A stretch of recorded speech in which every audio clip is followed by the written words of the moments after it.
আজ ইলিশ মাছের মাথা ভেজে নিয়েছি, পালং শাক বানাবো। এদিকে দেখো পালং শাকটা আমি কেটে ধুয়ে ঠুয়ে নিয়েছি, একটা আলু भी কেটে নিয়েছি। এই দেখো আলুটা भी ধুয়ে ঠুয়ে নিয়েছি। দেখো তেলটা भी গরম আছে, একটু শুকনো লঙ্কা দিলাম আর পাঁচফোড়ন দিয়ে দিলাম। এরপর আলুটা भी আমি এই দিয়ে দিলাম, একটু তেজপাতা দিয়ে দিলাম। এবার নাড়াই চাড়াই শাকটা भी দিয়ে দেবো। দেখো শাকটা भी দিয়ে দেবো। দেখো একটা টমেটো भी দিয়ে দিলাম।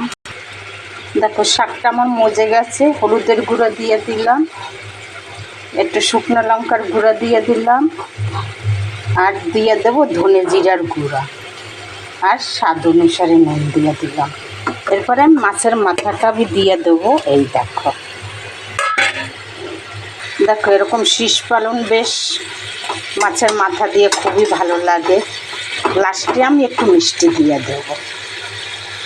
দেখো আমার পালং শাক হয়ে গেছে, উপরে থেকে একটু মিষ্টি দিচ্ছি। তোমরা চাইলে নাও দিতে পারো, মিষ্টিটা দিলে শাকটা ভালো আসে। এই পালং শাকে যদি তোমরা বেগুন দিতে চাও তাও ভালো লাগে। আমি বেগুনটা দিলাম না, শুধু আলু দিয়ে করলাম আর টমেটো আর যে আচার বানায় সিমলা মির্চ ওইয়ে দিয়ে একটু বানাইলাম। খেতেই খুবই ভালো হয়। দেখো আমার হয়ে গেছে, নামিয়ে দেবো এবারে। এই দেখো দেখো আর কিছু দিতে লাগবে না, এবার গরম ভাত দিয়ে খেতে থাকো। এই যে